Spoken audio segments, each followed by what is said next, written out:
Good morning and a very warm welcome to all. I am Republin Kaur, a student of Hansraj Mehla Mahavidyalaya, Jalandhar, studying in BCom Sem 4 and my section is K1. Before proceeding further, I would like to extend my gratitude towards my Honorable Principal Ma'am, Professor Dr. Mrs. Ajay Sareen, for providing me this platform to present my seminar. HOD Dr. Kamaldeep Kaur for her support and guidance. Class in charge Mrs. Binu Gupta for her consistent encouragement and positivity. Today I'm going to present a seminar and my topic is disinvestment of LIC. So let's get started. Disinvestment. Here's a look at the topics that we are going to discuss today. Disinvestment. It is also referred to as divestment. Disinvestment is an action of government selling an asset or its subsidiary. In simple words, we can say that disinvestment is withdrawal or reduction of an asset. Need of disinvestment. Generally, disinvestment is undertaken to reduce financial burden of the government. Apart from this, there can be several other reasons like to improve public finances, to encourage wider share of ownership, to introduce competition and market discipline, for political and legal reasons, also to help depolitize non-essential services.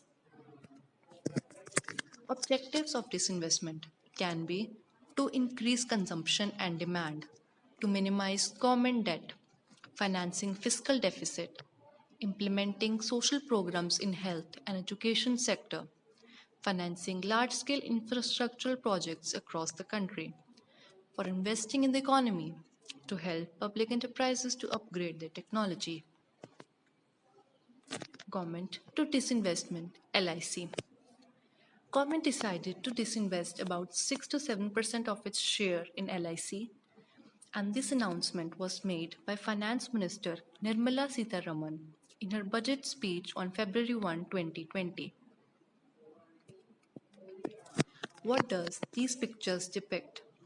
Here are two pictures. Let's look at the first.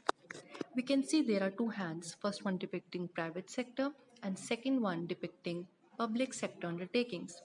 As we can see, due to disinvestment, government's ownership and control gets weakened as private sector dominates. In second picture, we can say that after disinvestment, government's managerial control and ownership rights gets divided. A look at LIC. As we all know, LIC is largest insurance company in India. It is owned by Indian government and it has been in operation for 6 decades now. It has 290 million policyholders, and apart from this, in financial year 19, it had total fund of about rupees 28.3 trillion. Disinvestment process is very complex and of technical nature, but it involves professionals and experts so that transparency is maintained. Here's a look at the following steps. First, principal consent of Ministry of Central Public Sector Enterprise concerned is required. Second, approval of the proposal of disinvestment by Cabinet Committee on Economic Affairs. Third, constitution of an interministerial group with the approval of Finance Minister. Fourth, interministerial group further appoints advisors like merchant bankers, book running lead managers, and legal advisors. Fifth, thus, these book run lead managers present before high level committee on valuation. Then, high level committee recommends floor price, method of disinvestment, etc., taking into consideration book running lead managers' advice. Seventh, at last, approval is granted. Target. Government is expecting in financial year 20 to get about 90,000 crore of rupees from disinvestment of LIC. Government every year targets some expected amount. As we can see in this chart, in financial year 18, government expected about 1 lakh crore rupees, and in financial year 19 it was 80,000 crore. In financial year 20 it is 90,000 crore. Let me tell you, this disinvestment of LIC was scheduled to be held in April, but as we all know, due to COVID-19 crisis, it has been delayed. Approaches to disinvestment. There are three approaches to disinvestment. First, minority disinvestment. Under this approach, government sells minority percent of its shares so that in the end it retains majority percent of stake. Second, majority disinvestment. Under this approach, government sells majority proportion of its shares so that in the end it is left with only minority percent of its stake. Third, complete privatization. Under this, government sells 100% of its shares. Methods of disinvestment. There are about 7 methods of disinvestment. First, public offer. Under this, an open offer is made to the public through the medium of recognized market intermediaries, and it is generally through prospectus.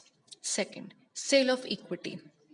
Under this method, an auction is being placed and merchant bankers are assisted so that a price can be determined. Third, offer for sale. A fixed price is determined before sale and thus open bidders are invited and bidder with highest quotation is selected. Fourth, cross-holding. Under this method, government's public sector enterprise buys government's share until third party emerge. Fifth, golden share. In this, government retains 26% share, and this 26% share gives the government the status of majority shareholder. Next, warehousing. Under this model, government-owned financial institutions buys government share until any third buyer emerges. Next, strategic sale. Under this method, government sells major portion of its stake and also gives over management control. Let's have a look at the recent report of LIC. First, LIC remains leader in India by both insurance industry and in terms of premium collection. Here's a look at the graph. As we can see in year 2016 and 17, it had policies worth of rupees 2.01 crore, which rose to 2.14 crore in financial year 18. There's a growth we can see in this. Second, when analysis was being done, it was observed that in 10-year period from financial year 9 to financial year 19, LIC saw about 291% jump in its income from investments. And in financial year 19, its income was about 2,20,000 crore. Third, in financial year 9, LIC's net income was 2 lakh crore, which rose to 5.61 lakh crore in financial year 19. Here, net income includes premium income and investment income. Fourth, LIC invested about 68,000 crore rupees in equity market in financial year 9. And in financial year 20, it is expected to invest about 72,000 crore in equity market. Hence, we can say that there are always seen growth in LIC, whether in terms of income, premium collection, or investment in equity market. Expected benefits for the government. Raising valuable resources which could be used to bridge fiscal deficit. Second, apart from this, This adds to annual revenues of the government. Third, government can focus on core activities like education, health, etc. And the last, a leaner government with the reduction of number of ministries and bureaucrats. How will it affect policyholders? An analysis production says that after disinvestment, no doubt shareholders of LIC will increase, but it is also expected that percentage of premium that LIC gives to its shareholders will also rise. Arguments against disinvestment says that government disinvestment arguments against disinvestment says government's dividend income will decline. Private enterprises only focuses on profit maximization. If board of directors have any private experts, they may approve plans to reduce staff. Disinvestment would lead to private monopolies. Arguments in favor of disinvestment says that government can spend funds of disinvestment on profitable projects. Next, the government owned units cannot compete in free economy. Employees after disinvestment of public sector unit are given attractive offers in the market. And last, Competition Commission of India is always watching and punishing the firms creating monopoly. These are the look at the references from which I got data for the project. Conclusion. In the end, we can say that disinvestment can bring big changes in the economy as a whole. Not only fiscal deficit of the government can be corrected, but funds of disinvestment can be used for core areas like education, infrastructure, health, etc. Schemes for the benefit of the people can be executed. Loans taken from international bodies like IMF can be paid back. However, it is important that funds collected from disinvestment is put into key projects and government must ensure that these funds are not misused. Thank you for watching.